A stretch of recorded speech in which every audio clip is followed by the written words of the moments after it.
Target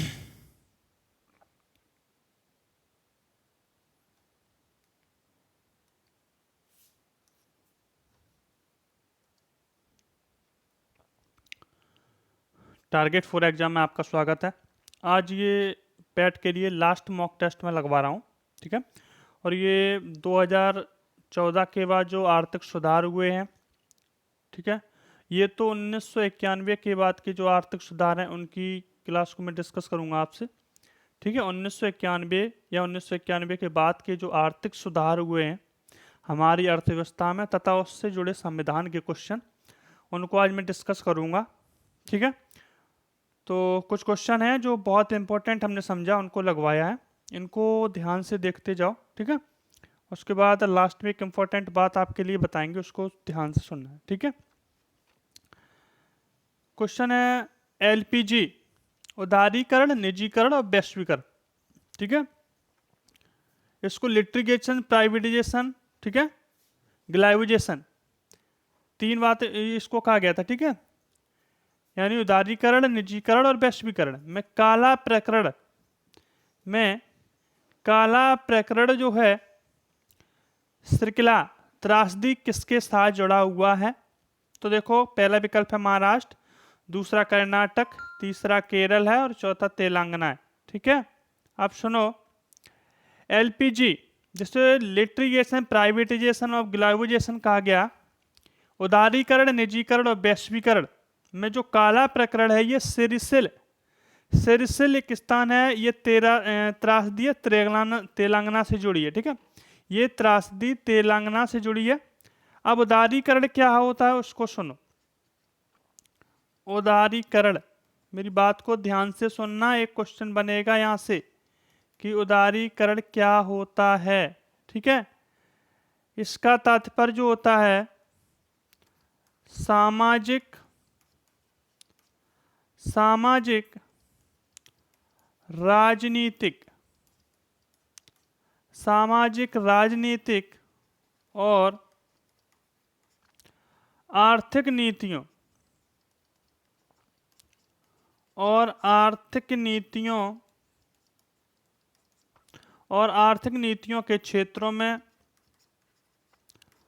आर्थिक नीतियों के क्षेत्रों में सरकारी प्रतिबंधों में ढील देना, सरकारी प्रतिबंधों में ढील देना, ठीक है। इसका मतलब होता है सामाजिक, राजनीतिक और आर्थिक नीतियों के क्षेत्रों में सरकारी प्रतिबंधों से ढील देना। इसका मतलब उदारीकरण का ये है कि किसी को कोई कंपनी खोलनी है या किसी को मान लो चीनी मिल खोलना है, तो बहुत लाइसेंस लेने पड़ते हैं, डिस्ट्रिक्ट मजिस्ट्रेट के ऑफिस के 50 चक्कर काटने पड़ जाएंगे। वहाँ चक्कर काटोगे, कहीं इधर फाइल नहीं मिल रही, ये करवाओ, फलाना ढिमका, 50 बातें होंगी। कहने का मतलब 1991 में सीधा कह गया था ना कोई लाइसेंस, तुम्हें जो लाइसेंस भी दिया जाएगा बहुत जल्द बनेगा, कोई उसमें ज़्यादा कोई प्रतिबंध नहीं है, यहाँ फाइल वहाँ फाइल का कोई झंझट नहीं, सीधा डालो आप चीनी मिल और खोलने के बाद अब स्टार्ट हो जाओ। यानी सरकारी जितने भी प्रतिबंध थे उनमें ढील दे दी गई थी। कहने का मतलब ये था कि हमारा देश जो था उदारीकरण और निजीकरण, वैश्वीकरण के क्षेत्र के अंदर में घुस रहा था। कहने का मतलब सारी प्रकारी जो प्रतिबंध थे उनमें ढील दे दी गई थी कि जिससे हमारी सामाजिक आर्थिक व्यवस्था में सुधार हो सके, ये उदारीकरण है। मैं बात करूं निजीकरण की, तो निजीकरण किसे कहते हैं देख लेना निजीकरण को, ठीक है। निजीकरण निजी स्वामित्व या संचालन, निजी स्वामित्व, ठीक है, निजी स्वामित्व या संचालन। 1 मिनट, ज्यादा पेन मोटा चल रहा है, इसको थोड़ा मैं कर लूँ, थोड़ा, हाँ 1 मिनट।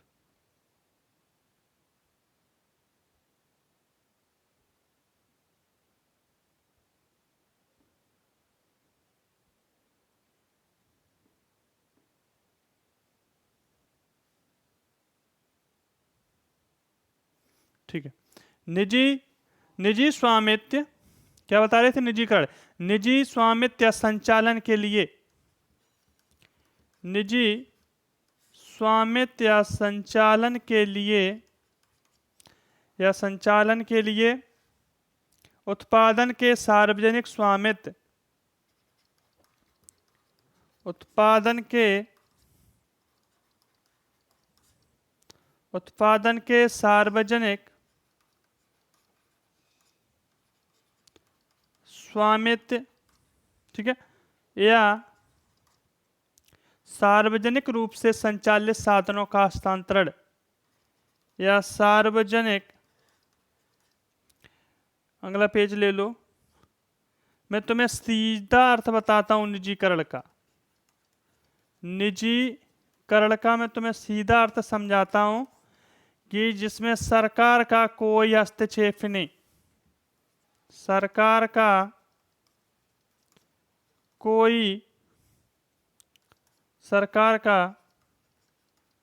कोई हस्तक्षेप नहीं, बाजार ही तय करेंगे कि इस वस्तु का मूल्य क्या है, ठीक है। इसमें सरकार का कोई इंटरफियर नहीं रहता, जैसे चाइना।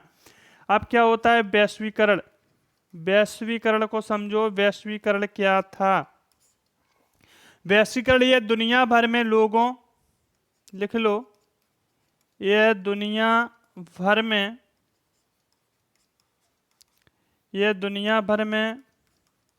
लोगों,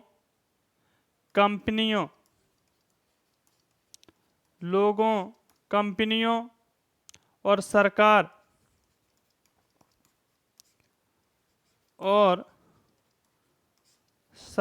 के बीच बातचीत और एकीकरण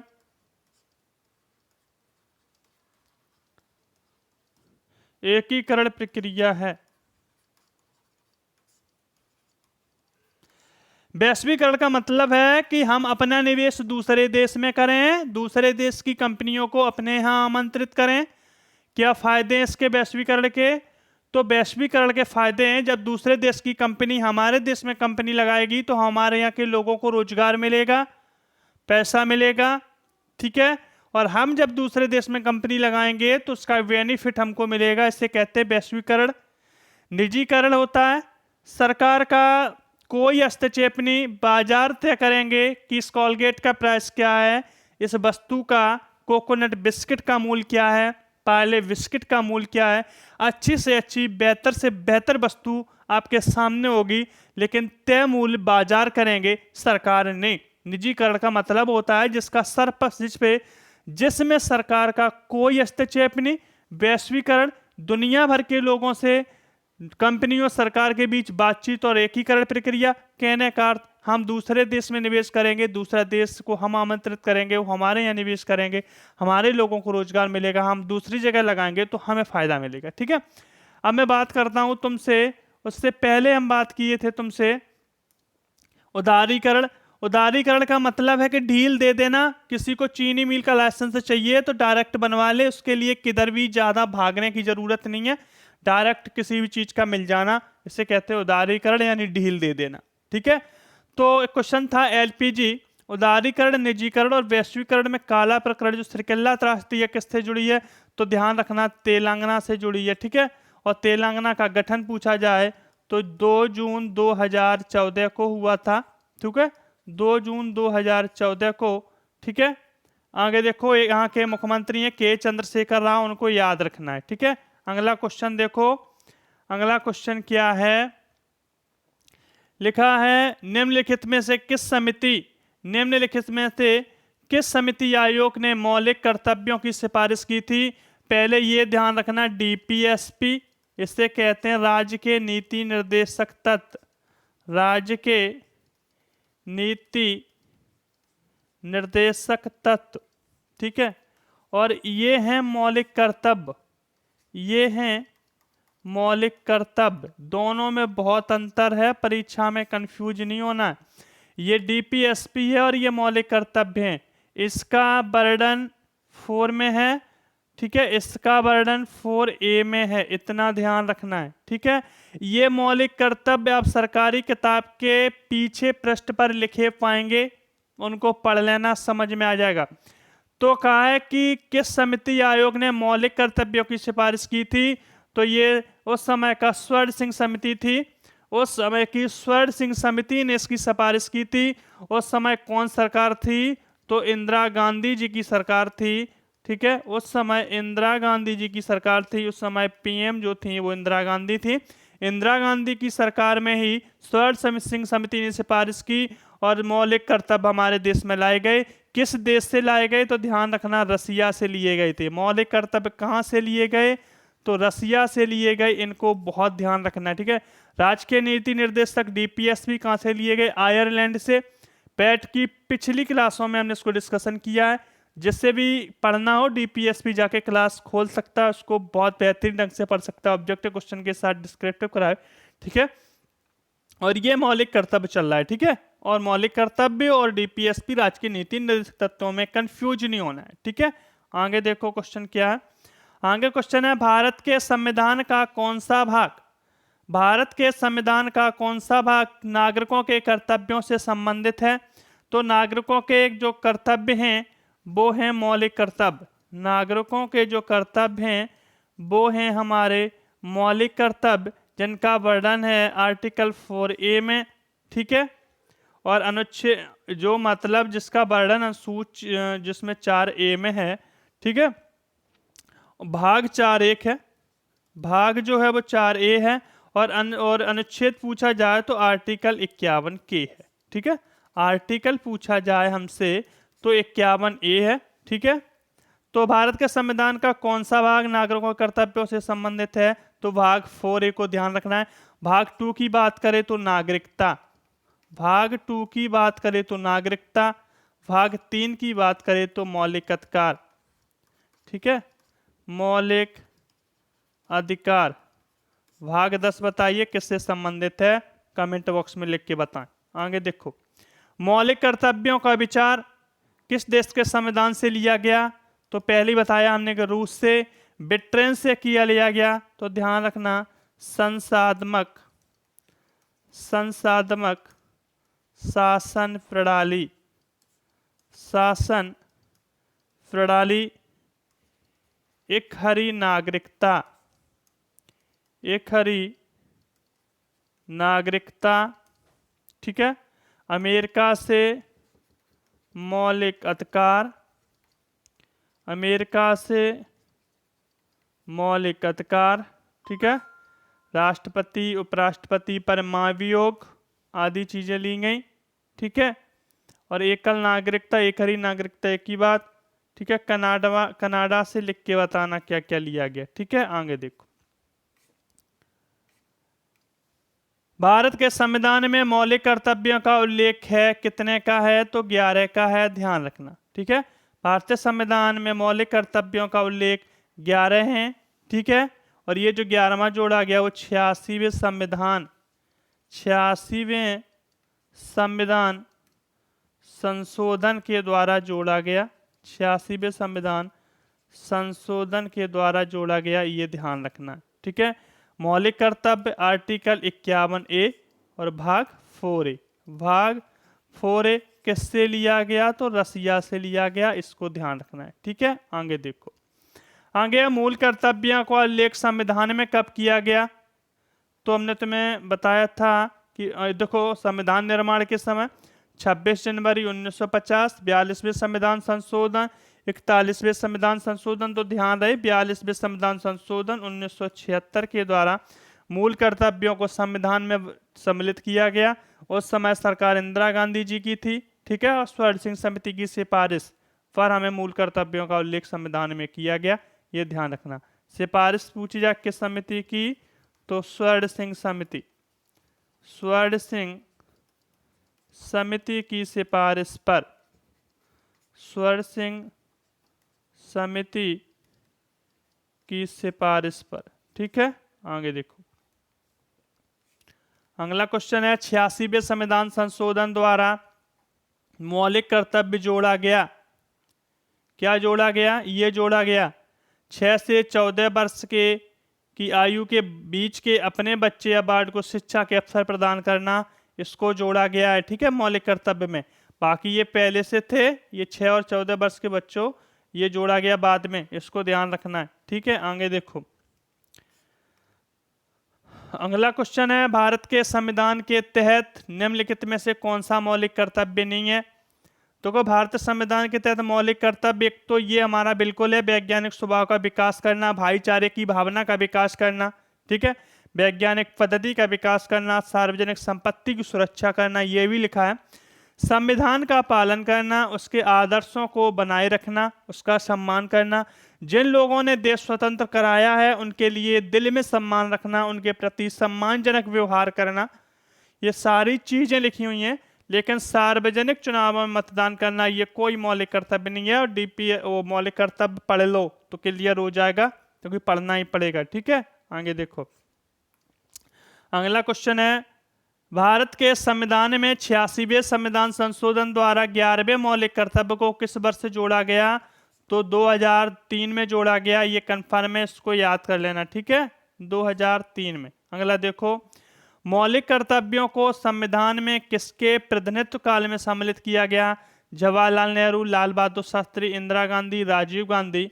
तो हमने बताया था इंदिरा गांधी की सरकार थी, स्वर्ण सिंह समिति की सिफारिश थी, ठीक है, तब इनको लाया गया। जवाहरलाल नेहरू भारत के प्रथम प्रधानमंत्री, ठीक है, प्रथम प्रधानमंत्री। लाल बहादुर शास्त्री, जय जवान जय किसान याद होगा, जय जवान और जय किसान, ये ध्यान रखना। ताशकंद समझौता ध्यान रखना, इन्हीं के समय हुआ था, लाल बहादुर शास्त्री के समय। ठीक है, और राजीव गांधी। ठीक है, आगे देखो। वर्ष 1991 में शुरू की गई आर्थिक नीति, वर्ष 1991 में शुरू की गई आर्थिक नीति, मेरी बात को सुन रहे हो? आर्थिक नीति की मुख्य विशेषता क्या थी? तो 1991 में शुरू की गई आर्थिक नीति जो थी उसकी विशेषता थी उदारीकरण, निजीकरण, वैश्वीकरण। उदारीकरण का मतलब ग्लोबलाइजेशन, इसका मतलब हम निवेश दूसरे देश में करेंगे, दूसरे देश को कंपनी लगाने के लिए अपने यहाँ आमंत्रित करेंगे। निजीकरण, कंपनी के द्वारा, सरकार के द्वारा प्रतिबंधों को ढील दे देना, हटा देना, लाइसेंस का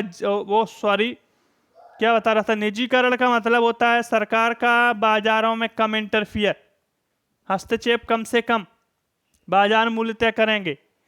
वैश्वीकरण, हम निवेश तुम्हारे यहाँ करेंगे, तुम हमारे यहाँ करो। उदारीकरण, सरकार के द्वारा प्रतिबंधों को ढील दे देना, जिसे भी कंपनी खोलनी हो, जैसे जिसे चीनी का मिल लगाना वो लगाए, कोई ज़्यादा झंझट नहीं, ढील दे देना, इसे कहते हैं उदारीकरण। निजीकरण, इसे कहते हैं LP, ठीक है, ठीक है, और G, इसे कहते हैं LPG। वो LPG सिलेंडर मत ध्यान रखना, ये LPG, ये नीति थी 1991 की थी। उस समय प्रधानमंत्री और उस समय के वित्त मंत्री कौन थे? तो थे मनमोहन सिंह। उस समय के PM कौन थे? नरसिम्हा राव। इनको याद रखना, उस समय की आर्थिक नीति पर विशेष महत्व है इसका। ठीक है, अब सुनो, 1985 तक भारत में भुगतान संतुलन की समस्या, ठीक है, होने लगी थी।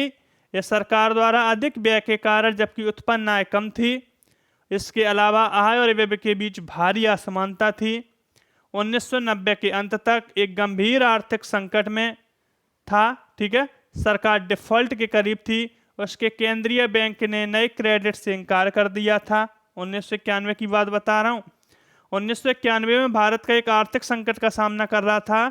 बाहरी ऋण से संबंधित सरकार विदेशों से अपने उधार पर पुनर्भुगतान करने में सक्षम नहीं थी। विदेशी मुद्रा भंडार, जिसे हम पेट्रोलियम अन्य महत्वपूर्ण वस्तुओं के आयात के लिए बनाए रखते हैं, उस स्तर पर गिर गया था जो एक पखवाड़े भी तक पर्याप्त नहीं था। कहने का मतलब भारत की अर्थव्यवस्था 1991 की बात करूं, वर्ष 1991 की बात करूं तो भारत में सिर्फ इतना पैसा बचा था जो 7 दिन के अंदर खत्म हो जाता। आगे की अर्थव्यवस्था चलाने के लिए भारत के पास पैसा नहीं था। ठीक है। आवश्यक वस्तुओं की बढ़ती कीमतों में संकट और बढ़ गया। ठीक है। उदारीकरण मैंने तुम्हें समझा ही दिया, वैश्वीकरण और निजीकरण। ठीक है। आगे देखो, यानी इसका अर्थ था उपयुक्त सभी। 1991 में शुरू की गई नई आर्थिक नीति की मुख्य विशेषता थी एलपीजी, उदारीकरण, निजीकरण और वैश्वीकरण। ठीक है। 1991 के आर्थिक सुधारों के दौरान वित्त मंत्री कौन थे? हमने तुमसे क्लियर किया, मनमोहन सिंह उस समय के ये वित्त मंत्री थे। उस समय के ये वित्त मंत्री थे। उस समय कौन पीएम, उस समय पीएम कौन था? तो नरसिम्हा राव। ये ध्यान रखना है, इंपॉर्टेंट क्वेश्चन है। ठीक है। आगे देखो, 1991 के उदारीकरण, 1991 के उदारीकरण या आर्थिक सुधारों के पीछे मुख्य कारण क्या थे? नंबर 1 है विशाल बाहरी ऋण या राजकोषीय घाटे में वृद्धि, बिल्कुल था। आवश्यक वस्तु की बढ़ती कीमतें था। भुगतान संकट का संतुलन था। इराक युद्ध। इराक युद्ध का मतलब समझना, जितने भी खाड़ी देश थे, जितने भी खाड़ी देश थे जो पेट्रोलियम से लेके मिट्टी का तेल, डीजल हमें दे देते थे, हम पैसा यदि नहीं भी दे पाते थे तो बाद में देने के लिए कहते थे, तो ये हमें दे देते थे। 1991 में ही ऐसी एक संकट आया। इन देशों, जो खाड़ी देश थे, इनके बीच में युद्ध छिड़ गया। जब इन देशों के बीच में युद्ध छिड़ा तो ये पैसा मांगने लगे भारत से, भैया मेरा पैसा चाहिए जो हमने तुम्हें तेल दिया था उसका। अब भारत तो वैसे भी जूझ रहा था, भारत ने कहा पैसा तो यार नहीं है, बाद में ले लेना। इन्होंने कहा पैसा तो अभी चाहिए, क्योंकि झगड़ा और झगड़े में तो पैसा खर्च ही होता है। तो उस समय के ये सारे संकट भारत की आर्थिक सुधारों के पीछे थे। इराक युद्ध, भुगतान संकट का संतुलन, आवश्यक वस्तुओं की बढ़ती कीमतें, विशाल बाहरी मुद्रा, विशाल बाहरी ऋण और राजकोष घाटे में वृद्धि। कहने का मतलब यहाँ लिख लेना, ये लग नहीं पाया। उपर्युक्त सभी, उपर्युक्त सभी कारण थे इसके। ठीक है। उपर्युक्त सभी कारण थे इसके। आगे देखो, आगे क्वेश्चन है, निम्नलिखित में से कौन नए आर्थिक सुधारों का अंग नहीं है? उदारीकरण, वैश्वीकरण, निजीकरण। तीनों हैं, केंद्रीयकरण नहीं है, इसको ध्यान रखना है। 1991 में भारतीय अर्थव्यवस्था ने आर्थिक संकट का अनुभव किया था। विदेशी मुद्रा अस्थियों में इस हद तक गिरावट आई कि यह मुश्किल से 2 सप्ताह के आयात को वित्त पोषित करने के लिए पर्याप्त था। ठीक है। 1991 में मुद्रास्फीति की जो वार्षिक दर थी, लिख लेना, 1991 में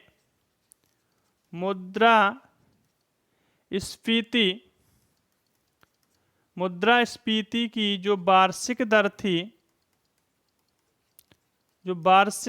थी, ये थी 16.7%। ठीक है। 7% तक पहुंच गई थी। रक्षा व्यय, सब्सिडी, ऋण पर ब्याज आदि के कारण सरकारी व्यय उसके राजस्व से अधिक था। ठीक है। तो फिर क्या हुआ, इस आधार पे अर्थव्यवस्था में नए बदलाव लाना जरूरी था। इसलिए भारत सरकार ने 1991 में आर्थिक नीति एनईपी को अपनाया। इसे एलपीजी के नाम से जाना जाता है, उदारीकरण, निजीकरण और वैश्वीकरण। ठीक है। 1985 में शुरू हुई, 1991 में से गति मिल गई। और इसकी सलाह देने वाला एक संगठन था आईएमएफ, जिसने भारत को सलाह दी थी कि भैया एलपीजी अपनाओ और अपना भविष्य सफल बनाओ। ठीक है। आगे देखो,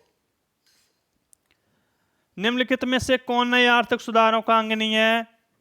दोबारा लग गया क्वेश्चन, केंद्रीकरण नहीं है। और इसकी बात करूं, ठीक है, ये हो गया जी, ये हो गया पी, ये एल हो गया, एलपीजी नीति कहते हैं इसे। ठीक है। एलपीजी, ये क्वेश्चन मिलेगा आपको निश्चित, यहां से ध्यान रखना। वैश्वीकरण में क्या शामिल नहीं है? क्वेश्चन है वैश्वीकरण में क्या शामिल नहीं है?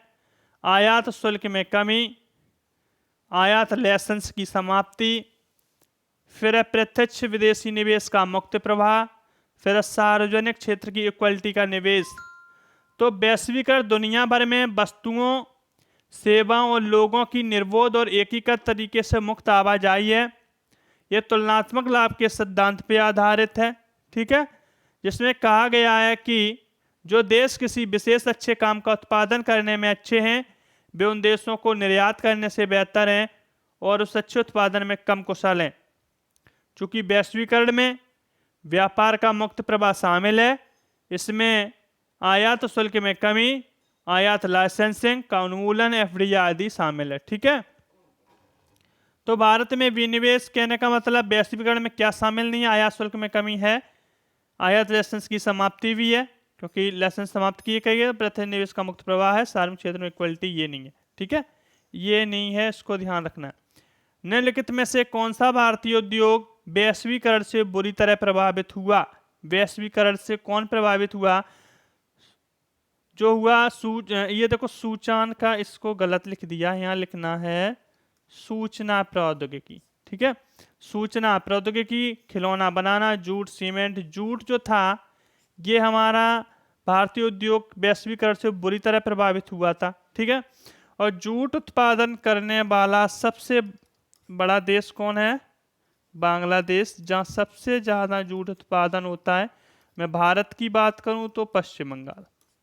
जूट उत्पादन में सबसे अधिक राज्य पूछा जाए तो पश्चिम बंगाल, और देश पूछा जाए तो बांग्लादेश। जूट को क्या कहते हैं? गोल्डन फाइबर भी कहते हैं, इसको ध्यान रखना है। क्या कहते हैं इसको? Golden fibre. ठीक है, आगे देखो, ये क्वेश्चन है आगे। नई आर्थिक नीति 1991 के साथ सरकार ने कई क्षेत्रों से लाइसेंस हटा दिए। निम्नलिखित में से किस सेक्टर को अभी भी लाइसेंस की आवश्यकता है जो निजी क्षेत्रों के लिए खोले गए थे? सुनो, सरकार ने कहा कि हम उदारीकरण तो कर रहे हैं, ठीक है, और निजीकरण भी कर रहे हैं। निजीकरण का मतलब हम तुमको छूट दे रहे हैं, कहने का मतलब हम तुमसे इंटरफियर नहीं करेंगे, तुम जो रेट तय करोगे वही माना जाएगा। सरकार ने कहा हम उदारीकरण अपना रहे हैं, यानी तुम जल्दी लाइसेंस पाओगे और अपना चीनी मिल खोल के बैठ जाओगे कोई भी। पर ये नहीं है कि हमने अगर निजीकरण कह दिया और तुमसे कहा कि तुम जो चाहो रेट तय करोगे तुम लेके, कहने का मतलब ऐसा नहीं होगा कि फिर तुम ले आए कोई भी मतलब वो असला लेके चले आए, स्टैंड गन लेके चले आए, रख के बाजार में बेचने लगे। ठीक है, ऐसा नहीं होगा। ठीक है, कहने का मतलब उदारीकरण तो ठीक है, हो गया, तुम लाइसेंस से जल्दी पा जाओगे, झंझट नहीं पड़ेंगे। पर यह भी नहीं है और निजीकरण कर दिया हम, सरकार इसमें मतलब हस्तक्षेप नहीं करेगी। पर यह भी नहीं है कि तुम ला के गन सीधा बाजार में बेचने लगोगे, ये भी नहीं है। तो क्या है? कपड़ा है, छूट दे दी है, कृषि पे दी है, रक्षा उपकरण, खतरनाक रसायन, ड्रग्स। तो किस किस पे नहीं दी है? किस किस पे इन्होंने नहीं दी थी उसको देखो। तो देखो किस किस पे नहीं दी थी। ड्रग्स और फार्माक्लिस्ट, इसका लाइसेंस आपको लेना पड़ेगा। ठीक है, रक्षा उपकरण, इस पे लाइसेंस लेना पड़ेगा। खतरनाक रसायन जो है इन पे आपको तो लेना ही लेना पड़ेगा। तो 1, 4 और 5 इनका मतलब ये है, इसको ध्यान से पढ़ लेना। ठीक है, मैं क्या कहना चाहता हूं आपसे, इसका मैंने आपको 19 क्वेश्चन करा दिए। इन क्वेश्चनों में से 2-3 क्वेश्चन पैट में मिलेंगे। ठीक है, और सुनो आपके लिए एक बात, 17 तारीख से आरपीएफ, एसआई और एसएससी जीडी के बैच स्टार्ट होने जा रहे हैं यूट्यूब पर, टारगेट फॉर एग्जाम के द्वारा। बेहतरीन ढंग से सारी क्लासें कराई जाएंगी, A to Z बढ़िया कंटेंट, बढ़िया क्लासें चलेंगी आरपीएफ, एसआई, आरपीएफ और एसएससी जीडी के लिए। जिसको तैयारी करना हो बेहतर ढंग से हमारे साथ जुड़े। ठीक है, और अपना आराम से पढ़े। पीडीएफ अगर लेनी है तो हमारे टेलीग्राम पे टारगेट फॉर एग्जाम पे आइए, प्रतिदिन क्लास की पीडीएफ मिलती है, वहाँ पढ़ते रहिएगा, सफल आप जरूर होंगे। ठीक है, जय हिंद।